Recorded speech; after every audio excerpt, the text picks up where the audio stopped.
In a previous video, I shared two scientific miracles that act as objective proof that the Quran is the word of God, that Islam is the final religion. In this video, I'm going to share another 5. But the reason why we call them scientific miracles is because there's absolutely no way that any human 1400 years ago could have known the things that I'm about to share without it being revealed to them by God. In the Quran, Allah tells us that clouds aren't actually light, they're heavy, and He uses them to transport rain to barren land.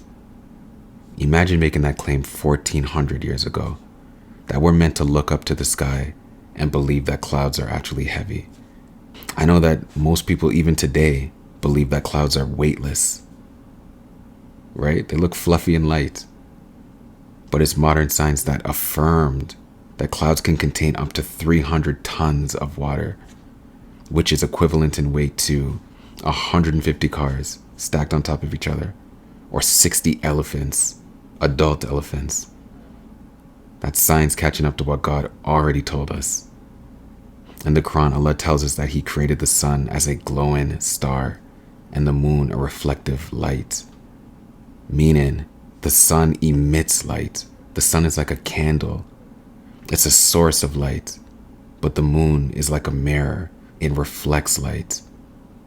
1400 years ago, Arabs in the desert would not be able to make that distinction because it's so specific. And when you look at the moon at night, it looks like a candle.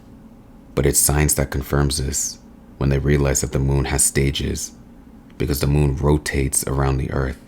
And as it rotates, the sun reflects on it from different angles. That's why we have the new moon versus a full moon versus a quarter moon. But Allah already told us this in the Quran. Number 3, Allah tells us that the sky is a well-guarded canopy, which means like a protective covering, meaning the sky protects the earth. 1400 years ago, and even today, when we look at the sky, the first word that comes to our mind is not protection.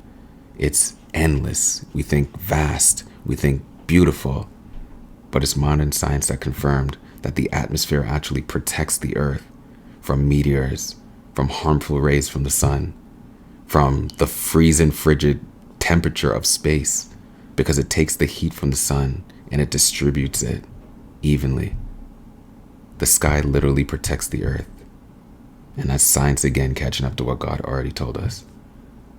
In the Quran, Allah tells us that He created everything in pairs, from positive and negative electrons, from X and Y chromosomes, male and female animals, women and men.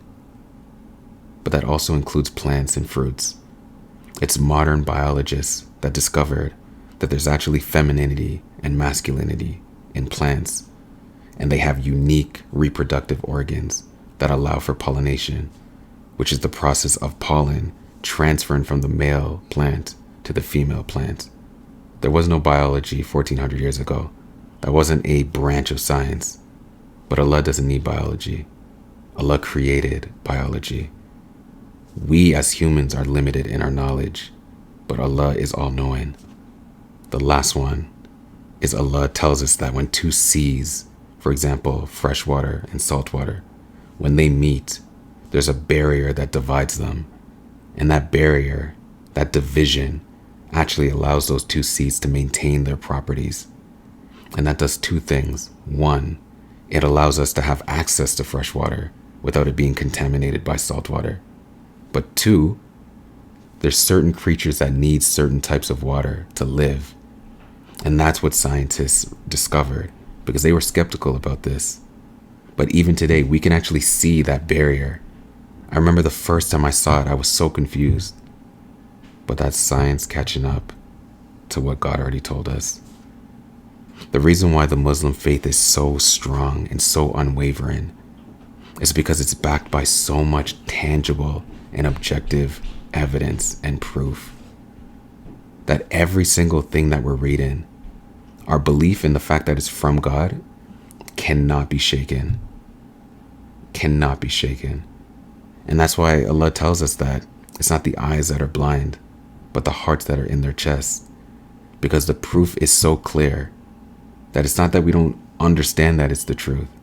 It's that our hearts are preventing us from wanting to believe that it's the truth. But Allah guides whom He wills. Because Allah knows what's in our hearts. He knows if we genuinely and sincerely want to know God, want to know Allah, if we genuinely want to build that relationship with Him, Allah knows.